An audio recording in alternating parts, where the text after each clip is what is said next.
What is up, y'all? Welcome back to another review of Andor Season 1. We are reviewing episodes 9, 10, 11, and 12. So if you have not seen any of those episodes, if you have not completed Season 1 of Andor, we highly recommend pausing this episode and then coming back. Listen, there's a lot to talk about with these last 4 episodes, okay? We're not going to tease the tip for a couple minutes and then dive into it. We're here and we're ready to get down to business, okay? And that is to talk about the last few episodes of Andor Season 1. I am joined by Sir Nicholas. Howdy, howdy. And guys, Season 2 is on the horizon. I am so fucking ready. Let's just give our overall thoughts of not only just these last 4 episodes, but our season of a whole. And then we're going to do things a little different. We're going to jump into a majority of the main characters, kind of bring you up to speed and our thoughts on where those characters are now as we move into season 2, which comes out next week. So super excited about that. I watched the trailer for the first time today. Bro, looks so fucking good. So good. I'm contemplating staying virgin on this again, like I did for the last couple Star Wars series, so that way I have no expectations. Fair enough. Fair enough. You're a better man than me. So yeah, let's talk about the last 4 episodes and kind of just give our overall thoughts of this little arc, and then we can give our overall thoughts of season 1. So, sir, I'll let you have the floor for these episodes 9 through 12. All right, well, let's start off with the baddies, I guess. Eh? So, or no, I'm sorry, not the baddies. Let's start off with Kino. No. What are your thoughts on just the 4 episodes as a whole? Oh, I'm sorry, mistake me. There was a good wrap up and cliffhanger or for what's next to come. I mean, you had a bunch of with the way they do Andor, the way they did Andor in season 1 was it was kind of like 3 or 4 acts, and this is the 4th act where everything is kind of just all coming together, and it's just carnage and wreckage, and the empire or the rebellion is here. It's Yes. it's it's set and ready to go. Yeah. I thought the prison escape arc that we had was so damn good. So good. It it had tension, which I think several of these episodes have had tension. And then I think it was episode 11. 11 was when Luthen was escaping the Empire, if I'm not mistaken, and he fights the TIE fighters. That whole sequence, dude, I'm telling you, they have moments in this show that is right up there with some of the best moments of Star Wars, period, not just Disney Star Wars. So that whole him trying to escape the Empire and fighting the TIE fighters, so fucking cool because he was an absolute fucking savage in that sequence, dude. And he had the little red laser beams on the side and just took out them all like with the one fell swoop. I was like, I see the Darth Maul reference there. I'm completely okay with it. Do you think he And like you installed little lightsabers on his ship? I wish he would have done like one and then slowly brought the Do a second one, and I'd have been slow like, one out. "Oh my god, I can't fucking believe it." uh, but yeah, I mean, there have been a few different arcs for this season, and I thought they all worked out very very well. A lot of people have said that this show is very slow. I think once you get past really the first episode and a half, maybe the first 2 episodes, honestly, it's full steam ahead for me. Like I loved every single episode, and the finale was satisfying. It was very Absolutely. satisfying.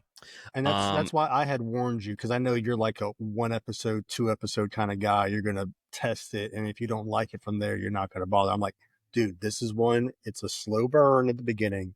You've got to get past those episodes, and then you're gonna enjoy every second. yep. And this is peak Star Wars, sir. This is like some of my favorite Star Wars stuff. Period. We had the heist arc, which was I mean, I can't say enough good things about that. That was so fucking awesome. And then the prison escape, and then this last little arc where it's like the beginning of the rebellion. Just so good. The writing itself from episode to episode is really what has surprised me the most, because it's like, guys, what are we doing in the other shows? Like, do y'all just dip in quality that bad, or like what makes this show so different in comparison to the other Star Wars shows? I don't understand it. But you Well, know I what? think I think it's a combination too. It's not just the writing, but I mean the actors are just bringing it in. I mean, I can't picture other people doing a better job than what these people are doing. Absolutely agreed. And I just want to mention the finale real quick. I think this is definitely my favorite Star Wars season off the top of my head. I say a lot of great things about Kenobi. I need to go back and rewatch that because a lot of people say bad shit about it. I'm like, I mean, I enjoyed it. I liked it, but Andor, it's got to be number one. Like over Mandalorian, I enjoyed this way more than any of that. So right now, it's the number one Disney show for me. Um, that's including like Marvel shit, like flat out Disney Plus shows. This is probably my favorite. And I don't see how. I'm excited, but also cautious of what season 2 is going to be, because I feel like I'm going into it with super high expectations now. But anyways, the finale was just so satisfying because not only did it end an arc, and I mean there's only 2 seasons promised, right? That's what they want to tell the season, the story over 2 seasons, and they have this story in mind, and they're doing it efficiently, well written, and they end it, but also tease the tip just enough to like, come on, give me the fucking next episodes. Like, do you know how pissed I would have been if I'd have watched this when it first came out, and that I've had to wait this fucking long You for mean season like two? me? Yeah, like you. Right. I'd be devastated, sir. So I think it did what a finale should do, and that is tease the tip and get you excited for the next season. And the fact that Andor or Cassian shows up at the very end and he's like, "Kill me or fucking take me in." I was Mm-hmm. like, "Let's fucking go, bro! Like, right the fuck now. Give me the next episode." So season 1, fucking amazing. Absolutely loved it. So yeah, guys, if you have not watched any of season 1, or if you haven't finished it, or you're just following along, seeing what our thoughts are, highly recommend going to watch it right now. Don't be like me and wait years in order to watch it. But now that we kind of got our overall thoughts of episodes 9 through 12 and kind of the season at large, let's dive into some of the individual characters and kind of catch everybody up. And this can be just from episodes 9 through 12. We might include in some stuff from the entire season. This is really just to get you ready for season 2, which comes out in like 5 days for us Five at the days. time of this Yeah. recording.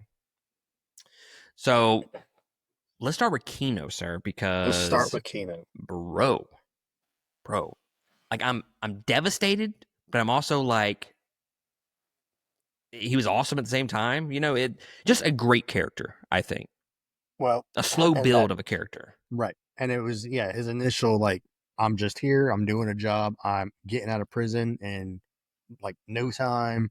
You're gonna follow the rules, we're gonna get shit done, and then I'm going home.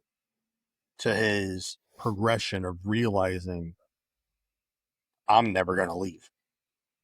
The Empire keeps on changing shit. They're breaking, they're making up the rules as they go.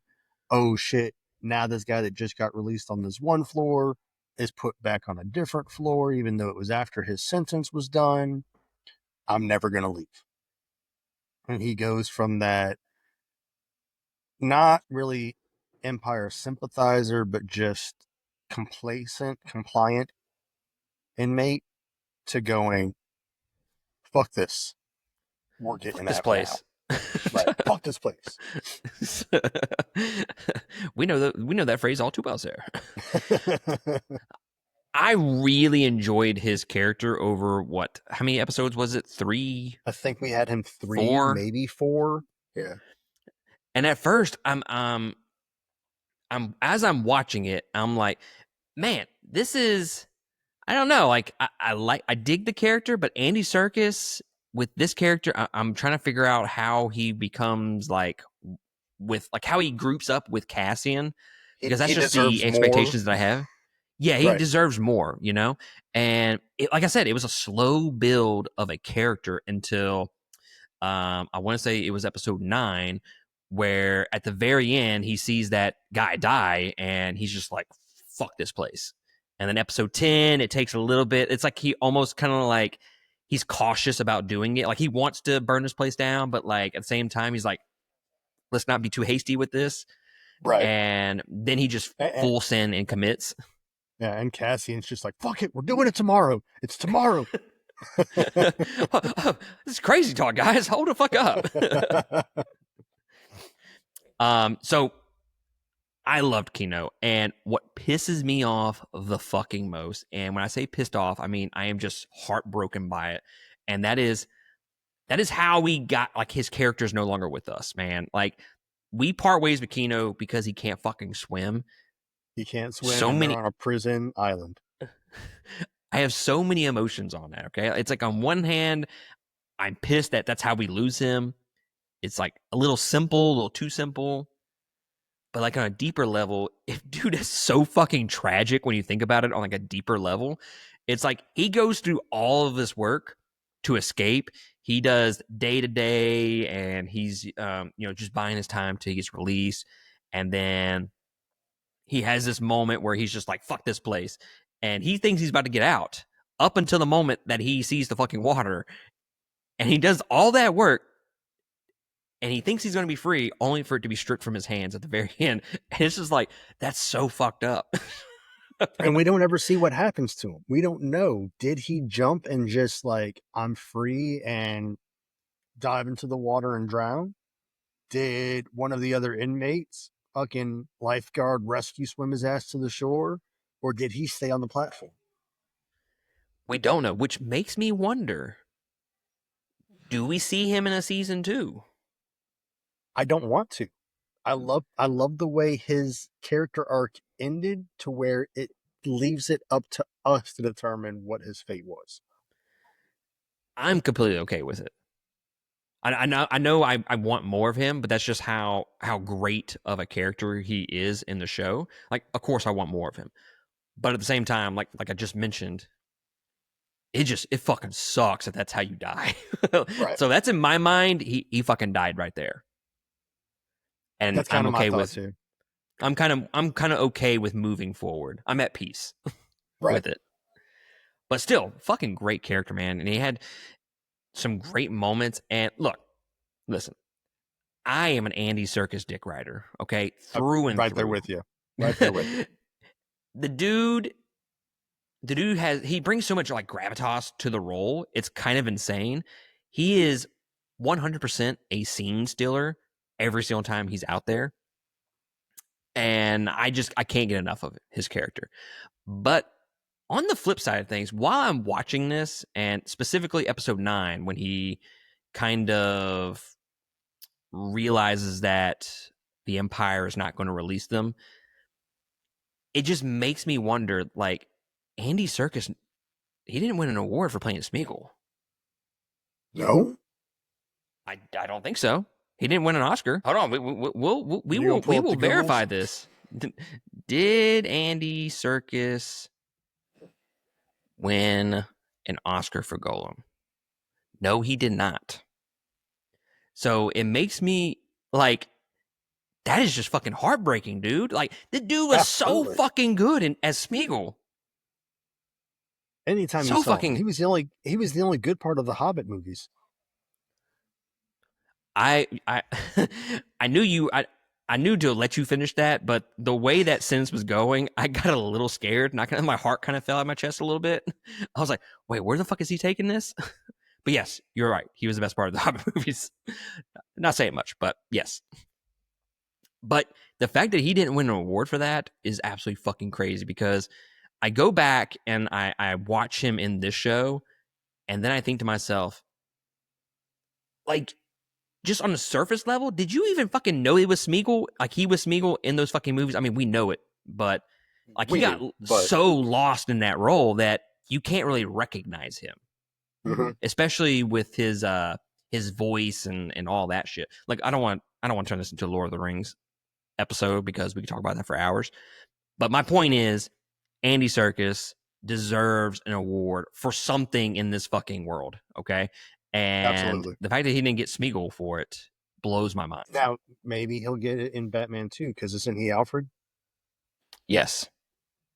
We always have that. So And he was a good Alfred. It's he just was. he didn't get enough screen time. That was the problem. I'm hoping that changes in Batman too, and then maybe we can finally get Andy Serkis what he deserves. I hope the dude deserves it, man. The dude goes out there and we don't deserve it, but he gives us 100% every single time. Absolutely. Again, I'm a Andy Serkis dick rider, but what can you say? You know. So yeah, we're kind of with his character. We are thinking that he's not going to return for season 2. We're hoping he's not going to, but we don't really have clarification on that. And moving on to some of the other characters, Miro and Cyril. Okay. That Okay. is the chick from the Empire who is gung ho about trying to track down Cassian. Cyril is the little officer at the very Security beginning guard. that, yeah, security guard that got his dick ran over by Cassian, and he has just been in the fucking dumps ever since. He doesn't really do much until the final episode when he saves her from the riot, Yes, from in the and then riot. Yeah. she's like, "Oh my god, thank you." And he's like, "Don't mention it, bitch. You Right. were fucking mentioning it all fucking season long, motherfucker." Right. Like, come on, you did this shit on purpose. You didn't want. You just needed a favor, okay? That's it. The one thing I like, it's not even about Miro. It's how they portray the Imperial officers. They are all very like skeleton like they all look like they're starving, and they just look evil. Every single one of them looks like they're starving, and just look like they look like skeletons. Every single one of them. I mean, now that you mention it, that is kind of true. Yeah, They and do I look want to like all say their the faces whole kind of look reason, sunken in a little bit. right? And I want, and maybe just maybe, they are trying to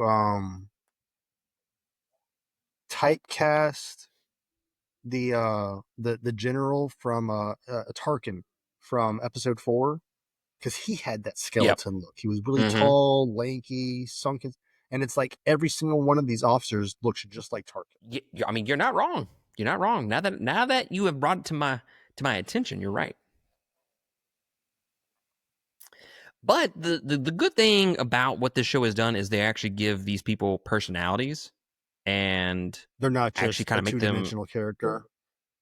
yeah, they actually make them actual characters and fantastic because we have literally never cared about anything that the Empire does other than what, 3 characters, 4, like not Right, counting the like Darth Maul and shit like that, like before the Empire.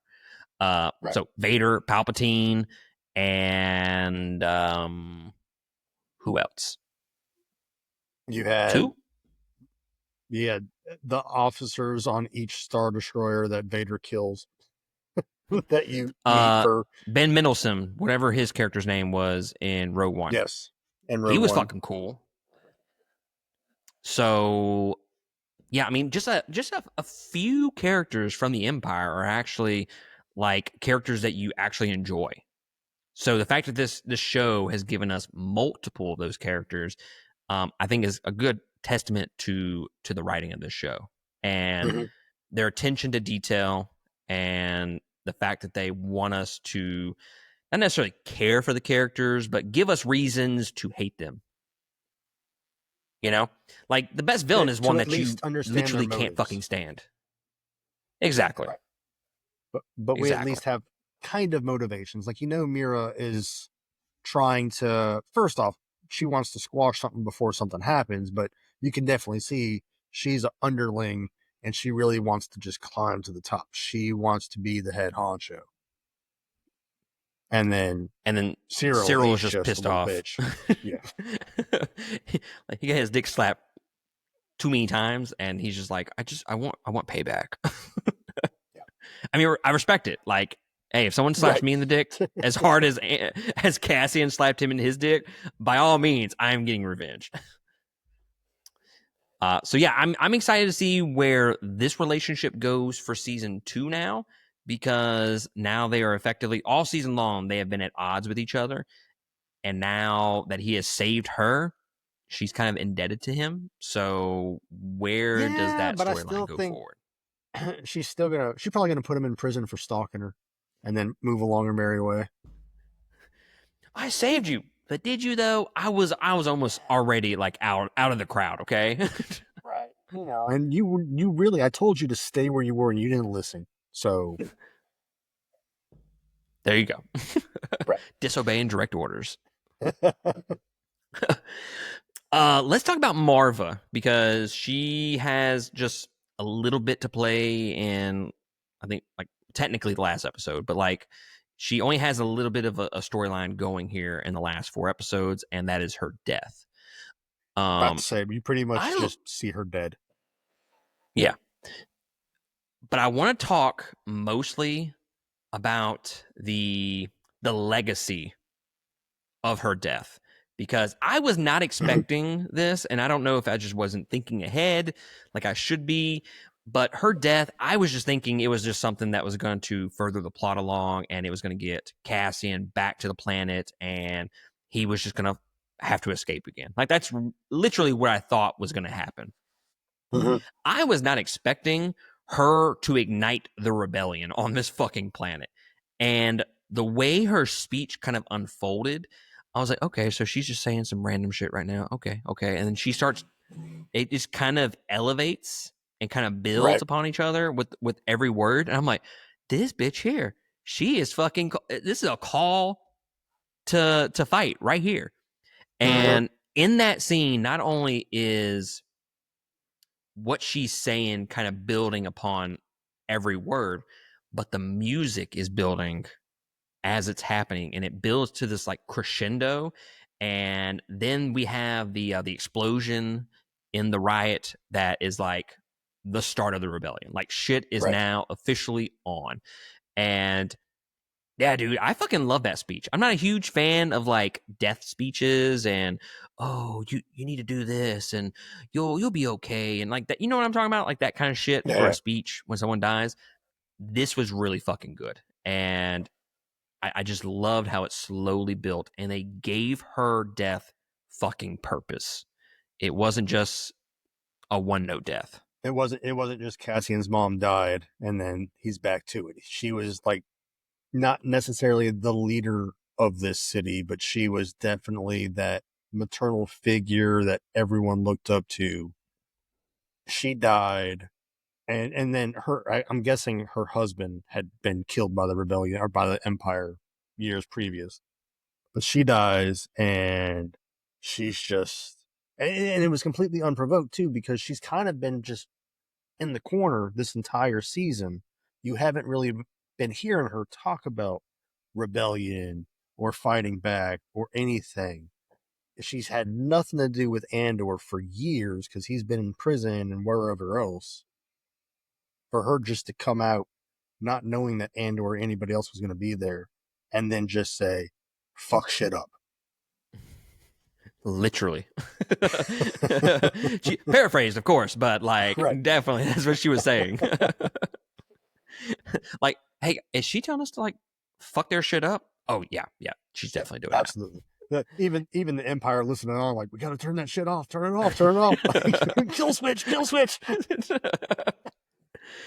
And it was just it was cool the way all of that unfolded. Again, like I don't know if you expected it when you first watched it. I wasn't expecting it I wasn't either. to just go off like that. I don't really know what I was expecting, to be honest with you. Um I've always thought maybe the rebellion was kind of in the background, and maybe that would be something they would touch on in season 2, and that would be the full-fledged rebellion. But and I'm probably talking a little too soon for this because we're going to talk about Cassian in a minute. But to end the episode with him joining the rebellion, I think was fucking perfection to end season 1 like that, and it's all because of Marva. She ignited all of this. Mm-hmm. Throughout the season, it's been like this. Oh, the rebellion is a thing, and oh, is this the start of the rebellion? The heist? Not really. And it was this fucking moment right here to me. Yeah. So Marva, good character that didn't get a ton of screen time. Yeah. Again, testament to some good fucking writing. Let's talk about Bix for just a second. Not a ton of stuff to kind of bring her up to speed with, because we didn't get a whole lot with her in the back half of the season, mainly because she was getting the shit beat in for fucking like 2 episodes. Right. I do want to mention one tortured. thing. The fucking makeup that she had, like I think it was episode 11, she looked like absolute dog shit. I want to mention one thing. During one of the torture scenes, when you're watching Bix from the room and you have the mad professor walking towards her, and you're watching it through the door, and the door shuts and the camera points down and then pans back up to people walking down the hallway. That's Yeah. an identical scene from episode 4. Whenever Princess Leia is getting tortured by that little floating robot, and the door shuts, and then the camera pans up, and you have 2 officers or stormtroopers walking away down the hallway. It's an identical scene. I didn't fucking catch that. Yes. I didn't catch that at all. Nice little Easter egg, sir. Yes, and I Or hope that was throwback. intentional. Yeah, I hope it was intentional. If it was accidental, then that's fucking amazing that they accidentally did that. Wouldn't that be fucking funny? Right. Yeah, no. We totally fucking meant that. Yeah, 100%. Oh, yeah. 100%. But But no, the she's the getting torture completely stuff here, tortured for no reason. yeah, no fucking reason. Like, she don't know shit about him. And the torture stuff, I like it that it's not just this, let's force choke her into telling us what the fuck is going on. Yeah, instead it's, hey, put these headphones on and listening to these alien creatures die. Which is fucking creepy as fuck. Which is so to me, I think it's a great way to what this show has done really good is give depth to the world that we haven't really gotten before. It's really just been superficial. Oh, we're just gonna force choke her and get the fucking answers out of her. No, we're actually seeing some of the inner workings of the Empire here, and some of the alternatives that they have with getting people to talk. Things that we haven't seen before. Even the torture specialist is like playing good cop the entire time. Like, Bix, I really don't want to do this to you, and I really want you to tell me what you know, because you're not going to recover from this, and I don't want you to end up completely just worthless in the future from this torture that I'm about to give you. So please just tell me everything that you know right now, so you're not disabled in the future. Disabled in the future. Yeah, she's like, I mean, I don't fucking know anything. All right, gotta fucking do it. It's like, Right. I guys, really don't want to. This hurts me too.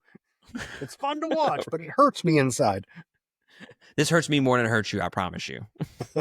Does it though? So yeah, they escape with her at the very end of the season, and I mean, obviously I'm assuming she's going to be full-fledged with the rebellion now, with Cassian and Luthen. So I'm interested to see where they take her character going forward.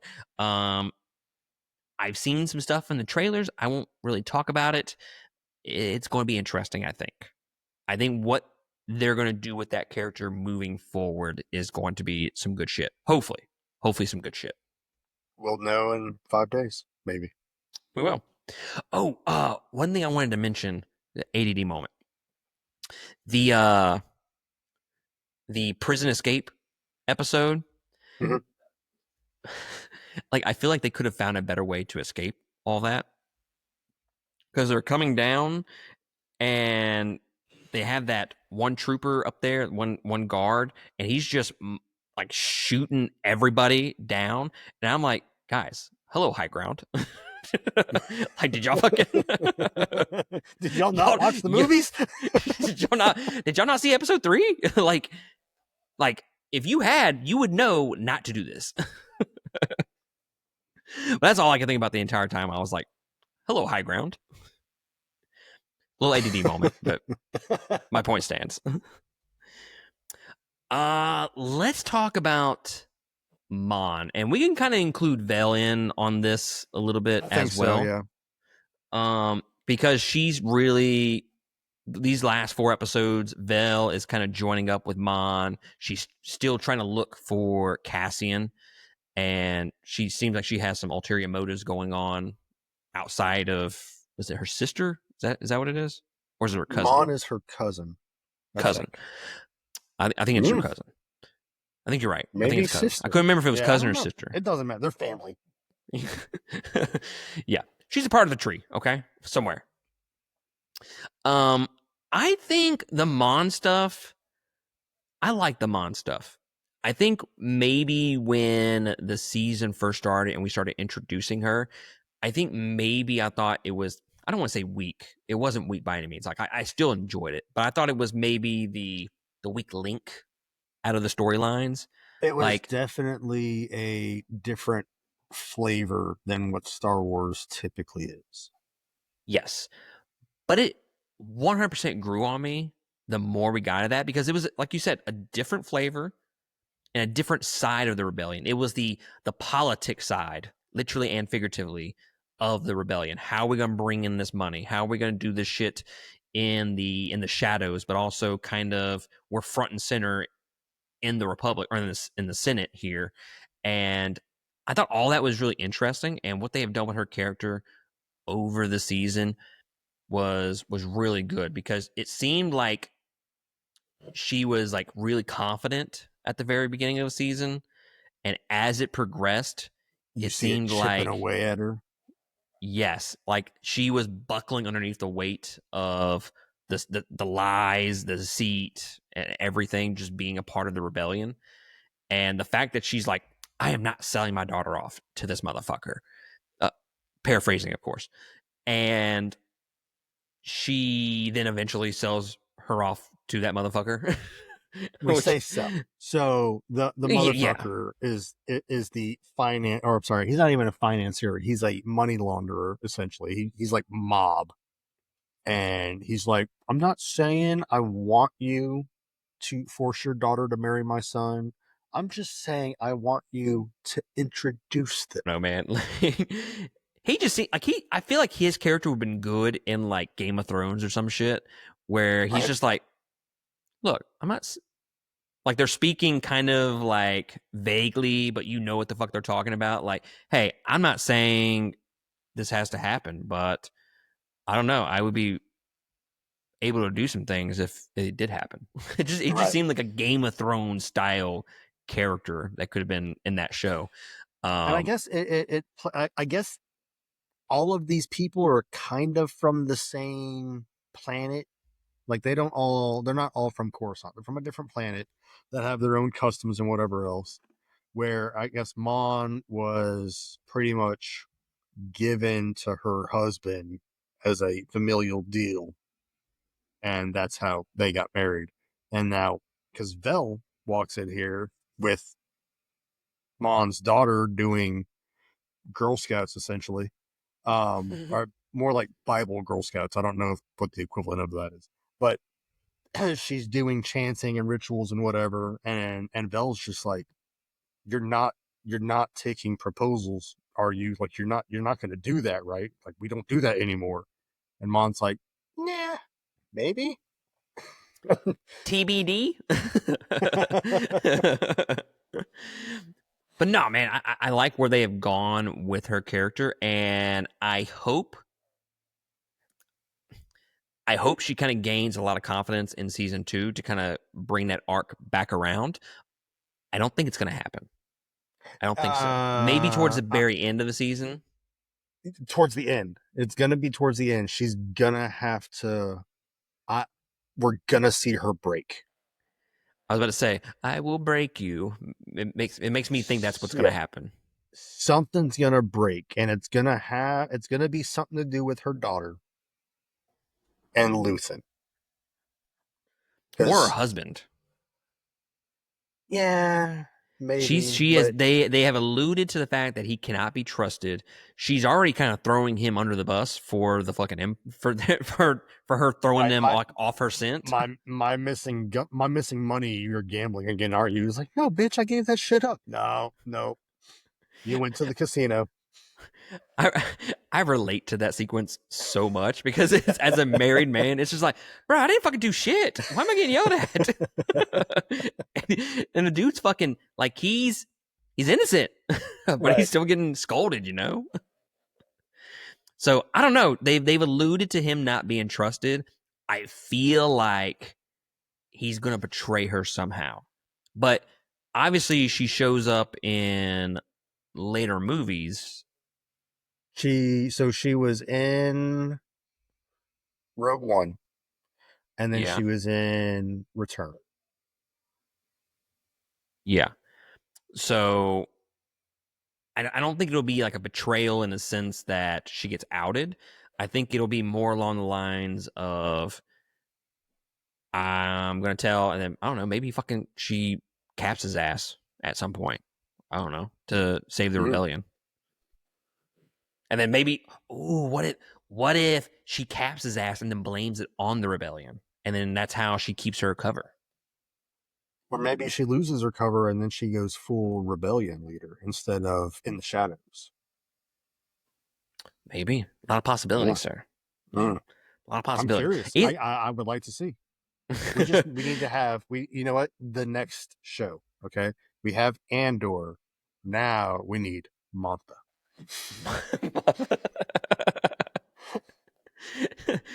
Every character just gets their own show now. Kino before he's actually in the fucking prison. Why did he go to prison? When he went to prison, and it was for something fucking stupid.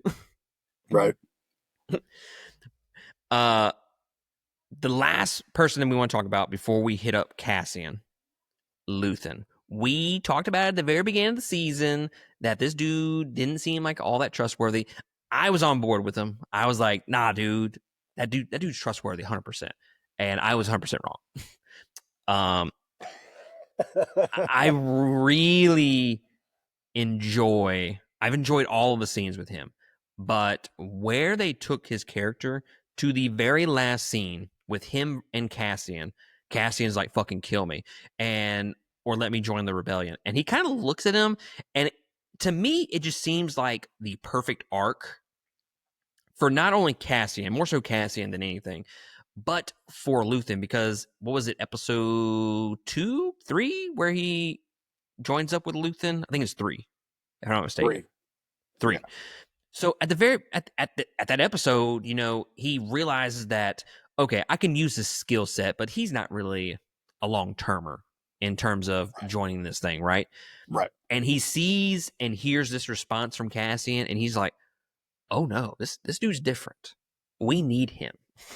And I love that change of opinion there, to where he's not going to kill me. He's like, "Nah, this dude's been to wreck some shit if he joins the rebellion now." So I loved his character throughout the entire season. He played this like calm, cool, collect type of guy, and had like a lot of he had a lot of swag, to be honest with you. And I still don't trust him oh no, personally no, fool me at once, all. okay? Yeah. Fool Yeah. me once. And I'm still curious what his backstory is. I personally think, and I don't want it to be the case, but I personally think that he was a survivor of Order 66. I think that's probably the most likely thing. He's got the swagger, like he should be wearing robes like a Jedi. He's Mm-hmm. got the kyber crystal. He's got the spaceship with the lightsabers on the side. He I think he's got some Jedi mind tricks or some future telling foresight, force using bullshit. I I think it's the think, most likely. yeah, But I mean, on one side of things, it's like, do we really need a Jedi in the show? No. we But don't. it would But be like, of course, there has to be out like Jedi out there, kind of like Obi-Wan was in his show where he's kind of just hiding. I mean, there's got to be more Jedi out there kind of hiding around, I would right, think. Like a couple of them, at least. there's several actually. At least a Watch couple. Rebels. Watch Rebels. You learn all about them. One day, sir. One day I will. But yeah, Luthen, I still think it's a great character, regardless of the fact that we can't trust that motherfucker. Um, And he's he is so definitely. because it was in this section that they had that rebel force that was going to go attack something, and the Empire caught wind of it, and Luthen's just like, let them go, let them all die, because if they don't die, then the Empire knows that we have a mole. That's true. It's the cause and nothing else. Yeah. Like that's where his loyalty begins and ends is And with the cause. every single person is expendable except Yep. for him and the cause. Especially me. But yeah, he's gonna sacrifice everything. And I like that little speech that he had with the guy with the mole that he had. Mm-hmm. Like his little speech. What do you know about sacrifice? I've sacrificed everything in my And life for this. that's another thing that makes me say he's a Jedi. Mm-hmm. And in some of he made some subtle remarks in there that I'm like, that's a Jedi talking. I don't know, man. We'll find out. Hopefully, you find out. They're not gonna. I don't think that's gonna be anything that they say in like episode 1 or something like that. But I don't know. No, that'll I be a wouldn't be reveal. opposed to. I wouldn't be opposed to not knowing his backstory. But at the same time, like I'm not gonna say no. Next Star Wars, Luton. All right. Anthology series now. All right. The last character that we need to talk about before season 2, and that is the title character himself, Cassian. My God. My God. One thing I want to mention, do we think, and by do we think, I mean it's 100% going to be a thing, that when we watch Rogue One after season 2, Rogue One is going to be even better than we previously, because it's going to, the way that the story has unfolded so far, for that to lead right into Rogue One, dude, like how does it not improve Rogue One at this point? Because we get more of that story with Cassian from Rogue One that we didn't necessarily get in the movie. So now we're attached It's more gonna to his come character. to him versus being attached to what's her name? Jin. Which even then Jen, yeah, Jen Urso. And even then I wasn't 100% sold on Urso, but I think having this series with Cassian is we're gonna watch Rogue One, and we are gonna watch Rogue One after this series is finished, and we're gonna have to talk about how differently we view Cassian in this entire movie Mm-hmm. based upon this show, because yeah, no, it's absolutely going to change Cassian in that movie, and I think for the good. Absolutely, we're gonna have more understanding for him. Like the actor Diego Luna, I think is his name. He's even mentioned in some of his interviews. He says, yeah, if you watch Rogue One right after season 2, it's gonna make it better. So hey, the dude hasn't failed me so far. I'm 100% trusting him. Okay, but Cassian, obviously, my favorite character of the show. I think they have just done a. I thought they did a phenomenal job of writing him over these 12 episodes for that arc to complete with him joining the rebellion. He has like little moments here or there throughout season 1, where you're like, okay, is he a part of the rebellion now? And then he does some shit, and you're like, okay, he's not. But No, now he's it's like still for officially, himself. Yeah. yeah. And like I go back to this line that he spoke to Kino when he was trying to get him to like join the cause and escape the Get prison. him amped up. Yeah. I'd rather die trying to take them down than die giving them what they want. And I'm like, bro, that's like the most rebellion thing that you could ever say.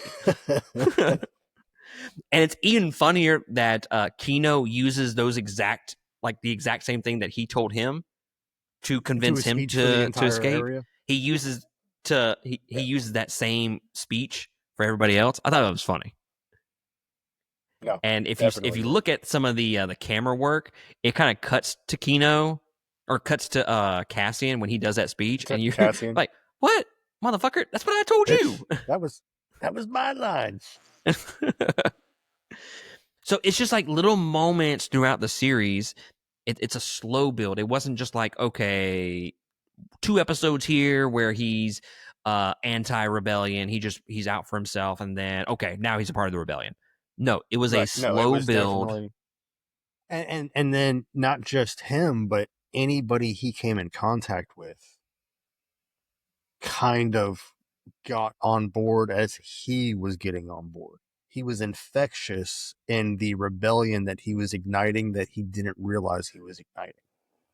Yep. Which is crazy to think. Like it's funny to think about like the very beginning of the season. It's like I'm not doing this bullshit. Like I'm not for the rebellion. And it's like, well, dude, you keep doing like rebellion type things. Right. And like you say you're against it, but I don't know. Like your mouth is saying no, but your body is saying yes, kind of thing. Actions are speaking louder than words here, dude. Yeah. So I truly love the character of Cassian, and I just think they just did a phenomenal job of writing this character over 12 episodes, and then we get another 12 episodes where it's gonna come like further his arc, and I'm just so excited to see where they take him. I really hope though, because at this point it'll have been close to 10 years. I think we figured out. Yeah, I hope that episode 12 of season 2 to Rogue One, he doesn't look 10 years younger because that's going to be jarring. I hope not. I hope not. God, that would ruin it. Yeah.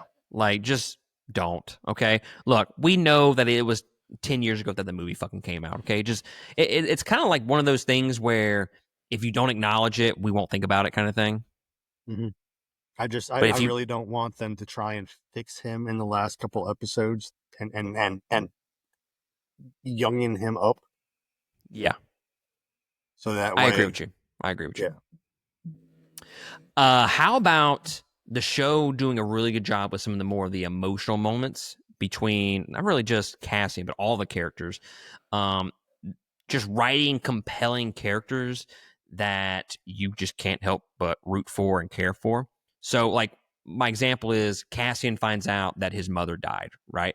And I think that whole scene just really works for me. At the very end of episode 11 is when he finds out, Mhm.